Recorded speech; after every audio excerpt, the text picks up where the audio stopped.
Com poder, com autoridade, com unção, com sabedoria, Senhor. Que nesta noite dê campo, abraçar as cadeias para por terra, todo impedimento, toda barreira, todo laço, todo embaraço, tudo que não permite nesta noite, Senhor, porque a unção do Senhor já se faz presente neste lugar. Por isso eu te peço, Senhor, repreende todo o mal, toda barreira no reino espiritual que cai por terra nesta noite e continua usando o teu filho, Senhor, de uma forma grandiosa, Pai. Guarda a vida dele, livra ele de todo mal, de toda cilada, de todo intento do maligno. Repreende toda a fúria do inimigo contra a sua vida, Senhor, contra a sua vida espiritual, contra a sua família, contra o seu lar. Tudo que diz respeito a ele, Pai, vai guardando ele nesta noite para a honra e glória do teu santo nome, em nome de Jesus. Aplauda o Senhor bem forte, em nome de Jesus.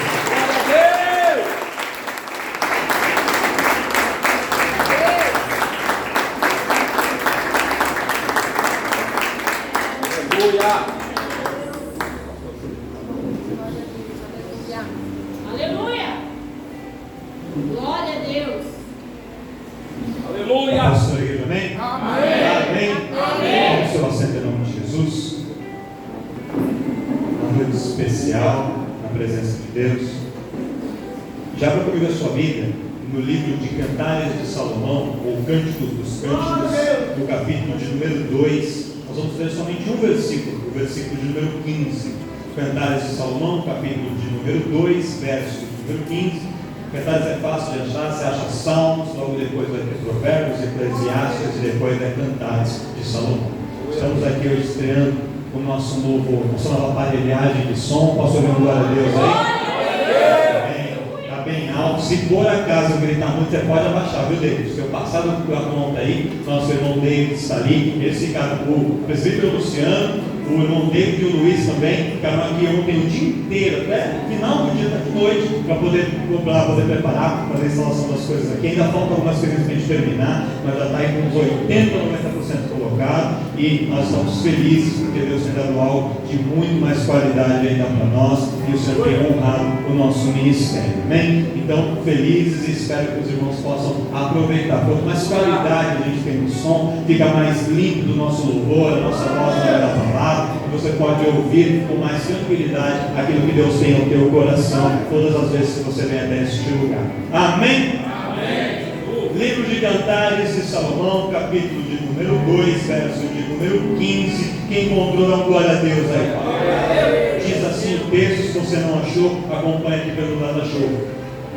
Apanhai-me as raposas, as raposinhas, que fazem mal às vinhas, porque as nossas vinhas estão em flor. Vou repetir. Apanhai-me as raposinhas, que fazem mal às vinhas, porque as nossas vinhas estão em flor. Pastor, eu não entendi nada. Calma, você vai entender. Mergulha na palavra comigo, você vai entender que Deus tem uma mensagem poderosa para os nossos corações essa noite.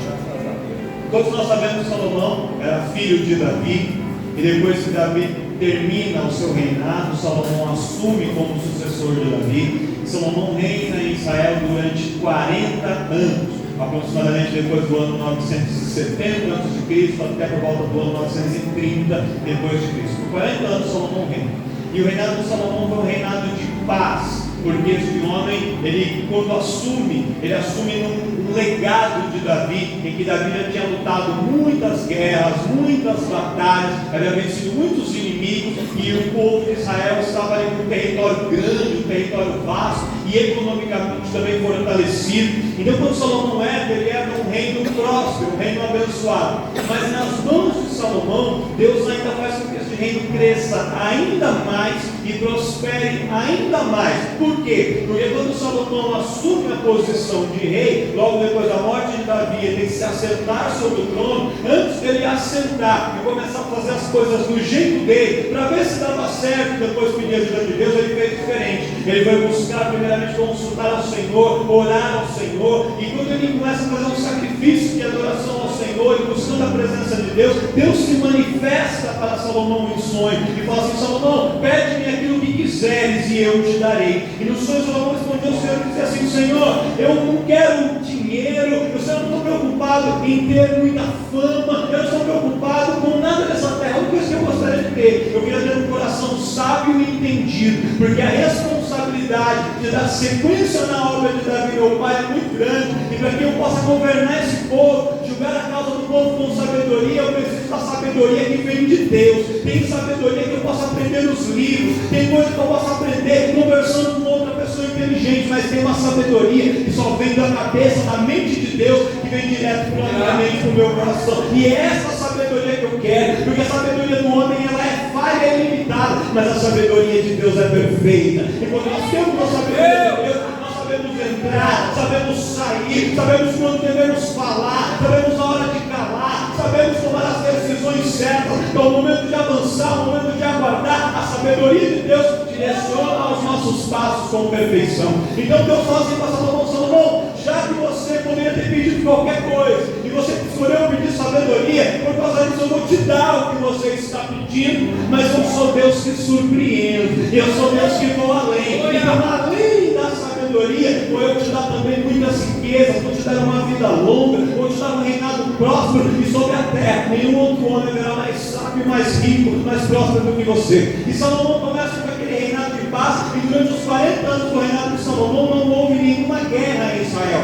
Salomão teve tempo de poder investir em várias melhorias no reino, e como ele não estava enfrentando guerras, o que Salomão fez? Ele começa a investir em cultura, ele começa a investir em adoração, ele começa a investir em conhecimento. Então ele dedica o seu tempo a conhecer mais a Deus e a produzir coisas de adoração a Deus, de sabedoria, e ele compõe mais de 3.000 provérbios. 3.000 provérbios foram compostos por Salomão, e ele escreve mais de 1.000 cânticos. Alguns estudiosos dizem que ele escreve 1.005 cânticos de adoração, e dentre esses 1.005 cânticos tem um grupo, um conjunto de cânticos que se destacou, que ficou como a pérola das criações de Salomão, que é conhecido como o Cântico dos Cânticos, que é este livro que nós estamos lendo, que nós temos um versículo dele aqui. Salomão compôs 3 livros ao longo da sua vida, ou melhor, ele compôs 2 inteiros e parte de um. O primeiro foi esse livro de Cântico dos Cânticos, que ele compôs na sua juventude. Ele ainda era muito jovem, ele assume o trono jovem. Então, quando ele compôs esse livro, ele ainda era um homem jovem, no início da sua idade adulta. Então, com todas as suas ainda inseguranças, ainda com algumas imaturidades, um homem ainda apaixonado, um homem que às vezes era um pouco precipitado, às vezes um pouco ansioso, falava até um pouquinho mais do que deveria, como todo jovem. Salomão cometeu erros e teve acerto, mas ele relata tudo isso. Quando você vê esse livro de cantares, o livro dos Cânticos, você percebe alguém cheio de gás, de motivação, de alegria, de ânimo, disposto, como todo jovem deve ser. Olha para o seu irmão do salto e fala assim para ele: você é jovem, irmão? Então cadê sua disposição? Se tem disposição, não glória a Deus.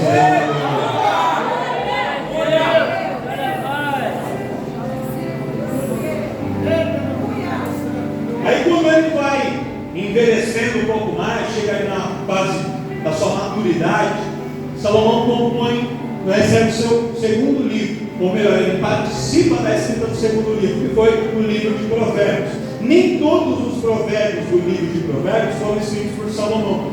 Então ele tem alguns provérbios que ele compôs que não estão no livro, e tem alguns provérbios que estão aqui que não são dele. O que ele fez? Ele escreveu muitos provérbios, e houve uma compilação, uma junção, uma reunião de provérbios, a maior parte dele e outros autores também. E o livro de Provérbios foi composto na idade madura de Salomão. Já é um livro de sabedoria, já não é mais um livro escrito por um jovem, é como um pai guiando o filho, ensinando pelo caminho que deve andar, orientando, chamando a atenção algumas vezes, motivando, incentivando outras vezes. Esse é o livro de Provérbios, o livro de sabedoria. E aí vem o terceiro livro, o livro de Eclesiastes, que ele escreve já no final da sua vida, no final da sua velhice. E na velhice de Salomão, ele havia cometido muitos erros ao longo da sua vida, ele deixou a sua fé esfriar um pouco, ele deixou algumas coisas entrarem no seu coração, e ele por alguns momentos tirou o foco totalmente do Senhor, e começou a focar um pouco no Senhor, um pouco em outras coisas. Um dia vinha para o culto, depois ele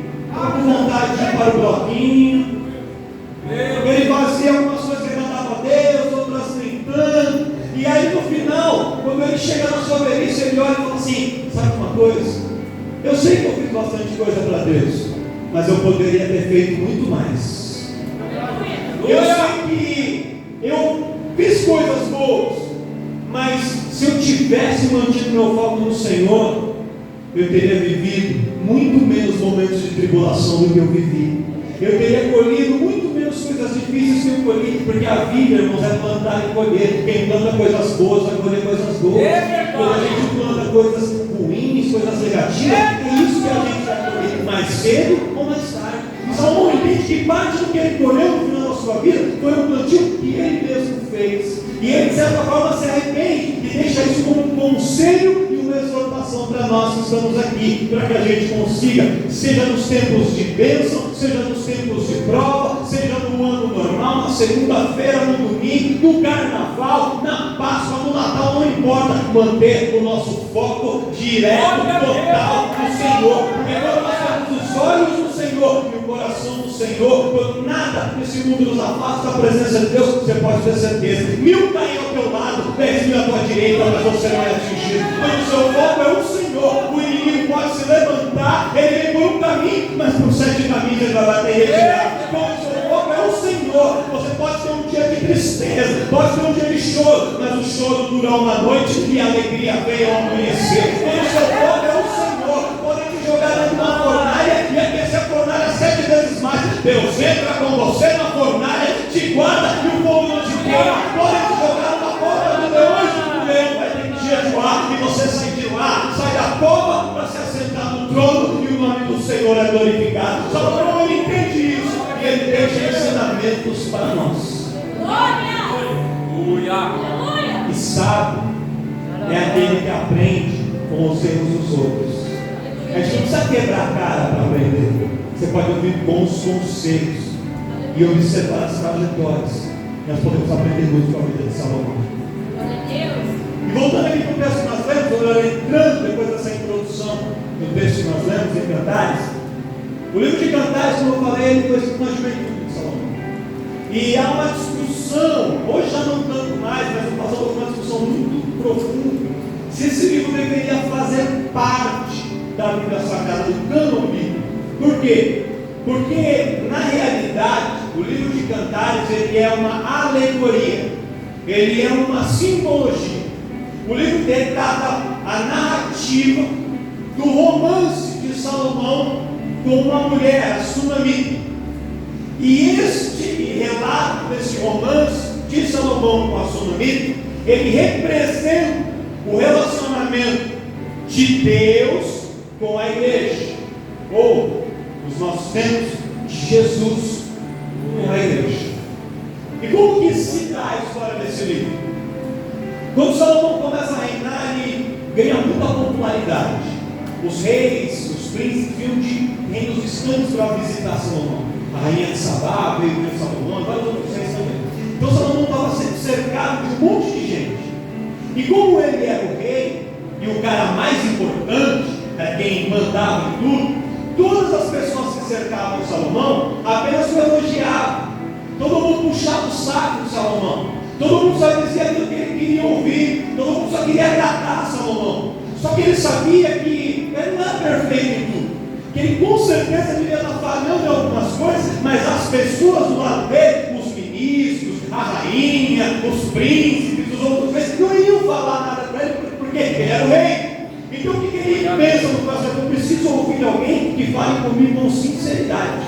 Mas para essas pessoas falarem comigo, elas não podem saber que eu sou rei. Então o que ele faz? Ele está no plano. Ele manda que seus servos, seus guardas trouxessem para ele uma roupa de pastor de ovelhas. E na noite, quando cai a noite, ele tira o seu manto real, dá o seu quarto, se veste com uma roupa de pastor de ovelhas e sai escondido do palácio. E quando ele sai do palácio e começa a andar pela cidade. E andando pela cidade, ele começa a conversar com as pessoas da cidade. E começa a perguntar: olha, o que você acha de morar aqui em Israel? Como é que é o reino de Israel? Qual que é a sua opinião sobre o rei de Israel? O que você acha de Salomão? E as pessoas, sem saber que ele era o rei, achando que ele fosse um estrangeiro, um pastor de ovelhas qualquer, começavam a falar: ah, Salomão foi o rei, mas naquilo ali ele erra, naquilo ali podia ser melhor, aquilo ele está falhando, aquilo é bom, aquilo é mais ou menos, e o povo ia falando, e o povo falando, Salomão, ó, anotando, fazendo uma pesquisa de opinião, é quase como se fosse o Ibope de Salomão, ele mesmo fazendo uma pesquisa de popularidade, e ele mesmo olha sobre ele. E ele começa a entrevistar as pessoas e saber o que as pessoas pensavam sobre ele. E ele diz a história que ele caminha pelo dia todo. E ao final do dia, ele chega numa região onde estavam os lagares de Israel. Os lagares eram um lugar onde as uvas, uma vez escolhidas, eram colocadas para serem pisadas. E uma vez pisadas, elas produziam um vinho. E aqueles lagares produziam um vinho que seria levado para o palácio, era o melhor vinho. E quando ele chega na região dos lagares de Israel, e ele começa a observar, ele vê muitas moças trabalhando. Eram basicamente as mulheres que pisavam as uvas e não os homens. Por quê? Porque as mulheres eram mais delicadas para pisar as uvas. O homem já era mais grosseiro. Então eles pisavam, e a uva tem uma semente, e se aquela semente ela estoura, deixa o vinho amargo. Quando você pisa com suavidade, apenas a casca da uva se rompe, o suco da uva sai e a semente fica para ser peneirada depois. Então as mulheres faziam com mais delicadeza, geralmente eram as mulheres, na sua maioria, que pisavam as uvas. Então ele começa a observar as moças pisando as uvas, e uma daquelas moças chamou a atenção dele. Era uma moça que tinha uma pele mais morena. Alguns estudiosos dizem que ela era de fato uma mulher preta, uma mulher negra, mas se ela não fosse negra de etnia, ela era com a pele muito queimada do sol. E ele se aproxima daquela mulher, começa a conversar com ela, e quando ele já vê, ele já se apaixona, amor à primeira vista.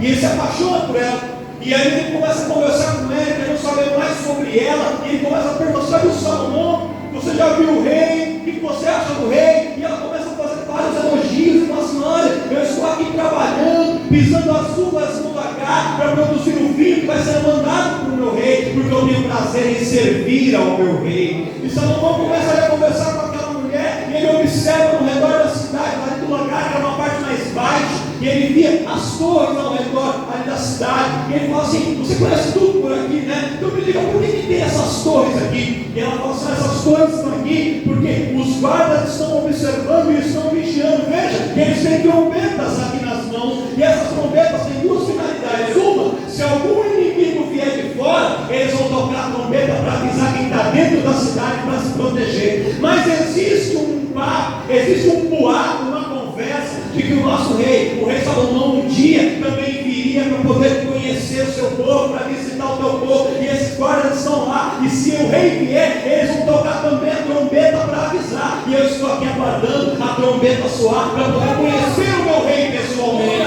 E aí, quando ela fala isso, Salomão diz para ela: a trombeta ainda não tocou, mas o seu rei já veio ao teu encontro. Eu estou aqui, e você não está me conhecendo, mas eu sou o teu rei, sou eu que falo contigo. E aqui, irmão, eu quero abrir um parênteses. Às vezes a gente está esperando um sinal de alguém anunciar que Deus está aqui. Às vezes espera alguém chegar e dizer: Deus está nesse lugar, mas não precisa ter trombeta, ter música, ter nada. Jesus está aqui, o rei está aqui, ele veio ao teu encontro, ele está falando contigo.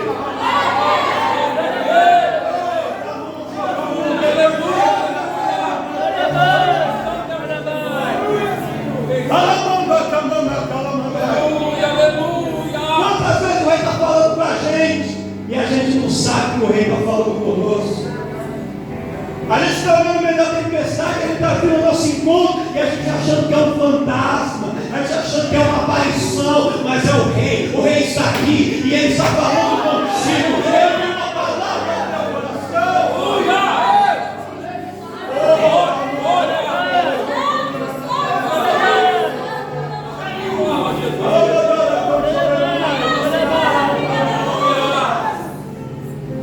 E sabe o que impressionou Salomão, irmãos? Que aquela moça estava com um vestido todo branco, uma túnica branca. E quando ela pisava as uvas, a uva explode, solta o seu suco cor de vinho. E ele falava assim para a moça: como é que você consegue estar com essa veste tão branca, enquanto você pisa as uvas sem ficar com nenhuma mancha? Ela dizia assim: no trabalho do dia a dia, quando a gente passa pelo lagar, é normal a gente manchar as vestes. Mas o que a gente não pode é permanecer com as vestes manchadas. Quando termina o dia do trabalho, cidade, eu desço lá no Ribeiro e eu lavo as minhas vestes todo dia, porque eu estou esperando, pronta para quando o rei vier ao meu encontro, ele vai me achar com as vestes brancas, com as vestes limpas, com as vestes purificadas. E assim, irmãos, a gente erra, a gente falha, a gente diz coisas que não deveria dizer, tem atitudes que não deveria ter, tem pensamentos que não deveria ter. Isso nos mancha espiritualmente, mas hoje você pode dar um mergulho no Ribeiro de Deus para limpar, para purificar as suas vestes, porque o rei está vindo ao teu encontro.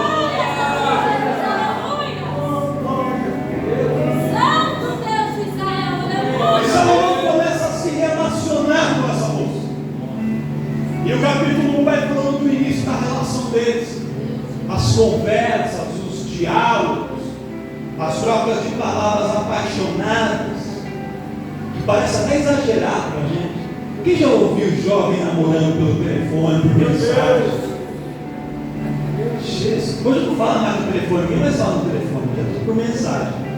Mas quando tinha telefone, você ouve as declarações de amor, você fala assim, que vergonha. Vergonha ali. Mas quando você era jovem, você fazia a mesma? Sim. Desliga você. Não, desliga você. Não, desliga você. Vamos desligar juntos? Você não desligou, né?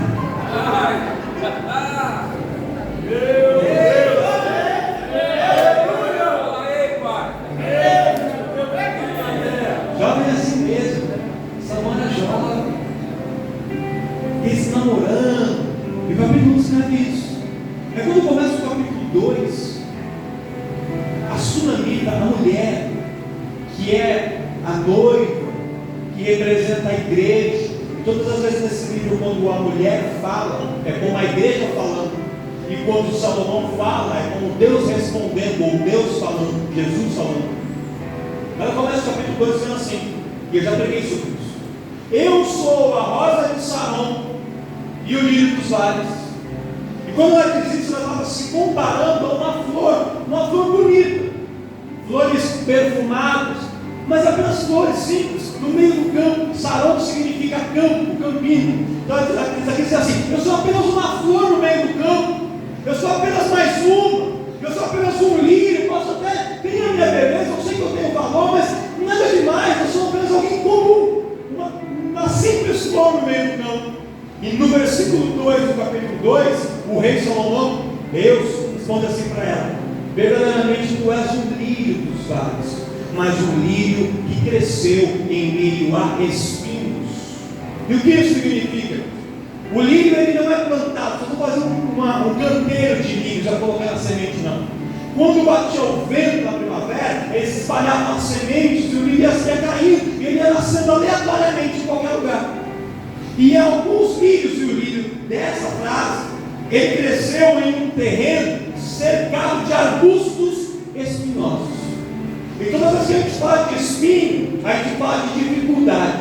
Os espinhos eles ferem, os espinhos eles machucam, os espinhos eles sufocam. Mas aquele arbusto enorme do lado e aquela única plantinha tentando crescer no meio. O que isso significa? Significa alguém que não pela sua própria escolha, porque não foi plantado, mas pelas circunstâncias da vida, está num ambiente hostil, está numa empresa onde todo mundo persegue, está numa faculdade onde ali o pecado está reinando, está no meio de uma família onde é afrontado, onde é humilhado, está no meio de um ambiente onde as pessoas não te entendem e muitas vezes te sufocam, mas a palavra do rei é assim: você é um lírio, e mesmo que esteja no meio dos espinhos, você não vai morrer, você não vai sufocar, você vai continuar crescendo. O ambiente ao seu redor não é favorável, as circunstâncias ao redor não são animadoras, mas você é um lírio plantado pelo Senhor, e o Senhor que te plantou, Ele vai se responsabilizar para te fazer crescer. Eu quero declarar e profetizar na sua vida nessa noite: tem crescimento para a sua vida nesse ano. Eu não sei qual é o ambiente que você está, se é um ambiente tranquilo, se é um ambiente de paz, ou se é um ambiente de espinhos, mas em qualquer ambiente, Deus vai te fazer crescer, vai te fazer prosperar, Ele vai te abençoar, porque o Senhor te plantou como um lírio e Ele vai se responsabilizar pelos seus resultados. Olha para esse irmão e fala assim: Deus vai te fazer crescer esse ano. Mas Deus tem crescimento para a tua vida. Deus tem crescimento para você.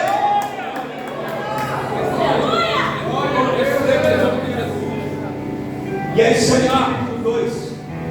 E na sequência do capítulo 2, a tsunami, a igreja e Salomão, o rei, Jesus, vão falando assim para o outro: olha, o inverno está acabando.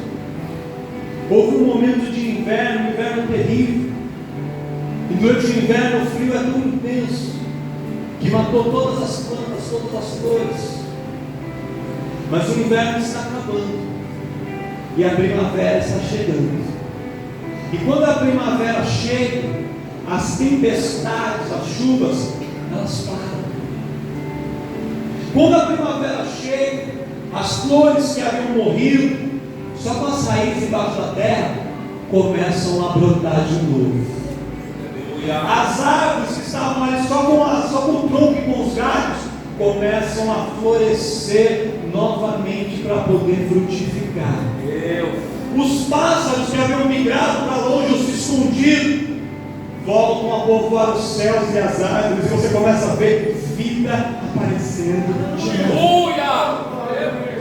A tsunami da igreja, e Salomão, o rei, representando Jesus, começa a dizer um para o outro: fala, olha, nós passamos por momentos de dificuldade, de tribulação, passamos atravessando o inverno, mas esse inverno está acabando e a primavera está chegando sobre nós. O tempo de chorar está terminando e o tempo de frutificar está chegando. O tempo da prova está terminando e o tempo da bênção e da vitória está chegando.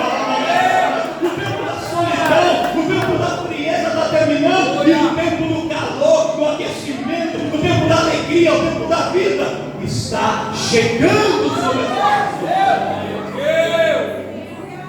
E aí ele diz o versículo, melhor, ela diz o versículo que nós vemos no verso 15, que é a igreja diz: realmente,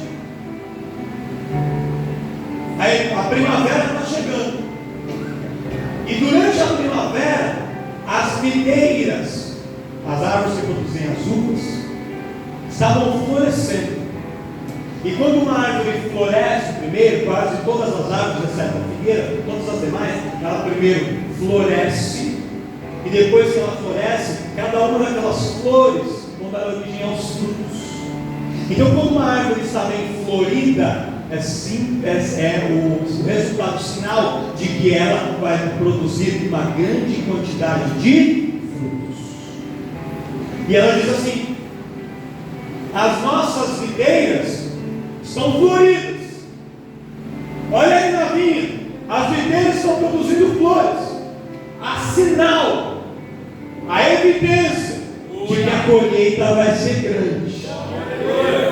A evidência de que este ano vai ser um ano de grande colheita diante da presença de Deus.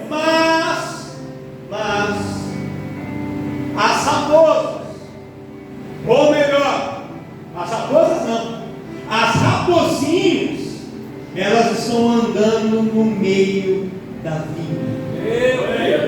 Apanharem as raposinhas, capturem essas raposinhas, para que elas não destruam as flores e não impeçam a nossa colheita que está.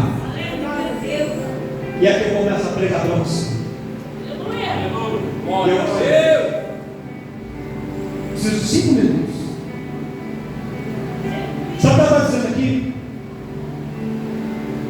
Todo mundo passa por lutas e por provas na vida. Quem já passou por uma prova, dá um glória a Deus aí. Sabe que glória a Deus, você já passou. Quem está passando por uma prova assim, misericórdia. Deus vai ter misericórdia de você também. As provas elas têm, só que a prova na vida do crente, ela tem uma data para começar e ela tem uma data para terminar. Assim como as estações do ano, o inverno não dura para sempre. Ele pode ser muito rigoroso, mas ele tem um momento para começar e tem um momento para terminar. E quando o inverno termina, vem a primavera, começa a virar a época da virada, da vida, da frutificação. E assim é na minha vida, e assim é na sua vida também. Não uma prova que vai durar para sempre, não vai. Só que no momento que você já está na prova, no momento que você está no inverno, no momento que você está na luta, Satanás não está nem preocupado, já está na luta mesmo. Ele só fica observando e vendo qual vai ser a sua reação. E muitas vezes no meio das lutas, nós intensificamos a nossa oração, nós vamos buscar mais a Deus, a gente jejua, a gente vem no culto, por quê? Porque a gente tem força para suportar a luta. Só que aí a luta passa, o inverno termina e começa o tempo da primavera, o tempo em que as evidências da bênção, em que a sorte começa a sorrir para você, a porta se abre, o solteiro começa a namorar, quem estava sentado no banco começa a ter oportunidade, começa a sentir a presença de Deus, começa a ter condição de ir fazer uma viagem, e a gente começa a ver as evidências da grande colheita. E é nessa hora em que nós começamos a sentir a alegria, depois de tanto tempo de tristeza, começa a virar alegria, e Satanás envia as raposinhas. Quem são as raposinhas? O que são as raposinhas? As raposinhas são as pequenas coisas que acontecem na minha e na sua vida para roubar a nossa alegria. Fala aí, pai. Você sabia que a maior parte das nossas preocupações não são com coisas grandes, são com coisas pequenas? Você já parou para pensar que a gente perde alegria e várias oportunidades, momentos na vida, preocupado com uma coisa que talvez, pode ser, que quem sabe um dia venha acontecer?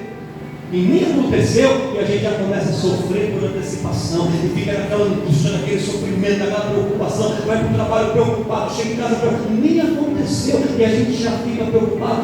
As pequenas coisas são as coisas que roubam mais a nossa energia e a nossa alegria. Quantas vezes a gente entra dentro da casa do Senhor, o louvor está rolando, pega na mão do seu irmão, levanta a mão do seu irmão, e o louvor está acontecendo, e a palavra ministrada, uma salvação, e a gente está aqui preocupado com alguma coisa que nem aconteceu, que nem é tão importante, porque, meus irmãos, tudo que nós temos de dificuldade, qualquer que seja o seu problema, ele pode parecer grande para você, mas ele é pequeno diante das mãos do Deus Todo-Poderoso, porque o Deus que abriu o mar, o Deus que deu uma maravilha, que fez o sol parar e a lua parar, o Deus que estava na calma, na sublegante, e fez mortos ressuscitar, ele pega o meu problema, o seu problema, e com uma palavra, o salário de Deus, com um olhar dele, muda qualquer situação. Às vezes nós pegamos problemas pequenos, que são raposinhas, e nós vamos ter coisas tão grandes, mas Deus manda dizer assim: olha, não deixa as pequenas coisas roubar a sua alegria. Você já passou por momentos de luta, você já passou por momentos de tribulação, agora chegou a hora da colheita, chegou a hora da alegria. Aproveite a alegria do que Deus tem para você, não deixe pequenas coisas roubarem a alegria daquilo que Deus te deu. Às vezes você vem num culto abençoado, porque um irmão de trabalho do Senhor está aqui na Cristo. Você ficou anos orando para deixar uma porta de emprego. Aí você entra lá na porta de emprego, tem 50 funcionários na empresa, aí tem um que não gosta de você, que não vai trabalhar por causa de uma raposinha. Você fica triste, mas ninguém gosta de mim. Meu Deus. Estou sofrendo. A gente luta tanto para conquistar algumas coisas, e por coisas pequenas a gente se entristece. Satanás é especialista em colocar as raposinhas no meio da vida para tentar nos entristecer. Você vem aqui pregar, prega 40 minutos, tudo certo, aí uma coisa pequena, que errou, um nome que trocou, uma palavra que gaguejou, aí alguém fala assim: olha, foi mais ou menos, mas ficou ali. E aí a gente pega por causa daquele pequeno erro, que é escravo, que fica triste, não vou mais pregar, não vou mais tocar, não vou mais cantar. Não deixa a sua vinha deixar de florescer e de multiplicar por pequenas coisas, as raposinhas que aparecem, mas elas vão sair. Deus nessa noite vai enviar os anjos no meio da vida para capturar essas roubadoras de alegria. Isso foi para roubar sua alegria, porque a colheita que Deus preparou para você vai chegar na sua mão.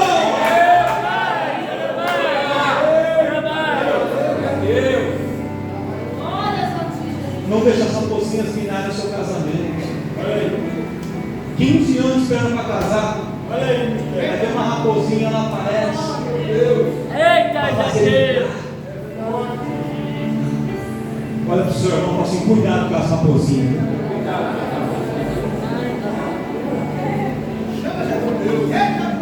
Irmão, vou encerrar aqui. E a irmã se prepara para falar por gentileza. Temos um louvor especial nessa noite. Eu vou encerrar com você com isso aqui. Se eu pegar, se eu tirar meu sapato e colocar uma pedra do tamanho desse copo aqui dentro do sapato, primeiro eu não vou nem conseguir calçar o sapato, e com a pedra eu não vou conseguir calçar. O que eu vou ter que fazer? De tirar uma pedra desse tamanho do meu sapato? Eu vou ter que tirar a pedra, e aí depois eu calço o sapato e saio.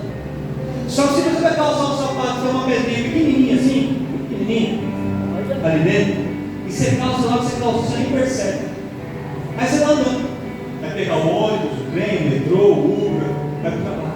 E a pedrinha, aí você pisa, ela te incomoda, ela vai machucando. Aí você fala assim: estou com pressa, daqui a pouco eu tiro. Deixa eu olhar, quando eu chego, daqui a pouco eu tiro. E aí vai indo.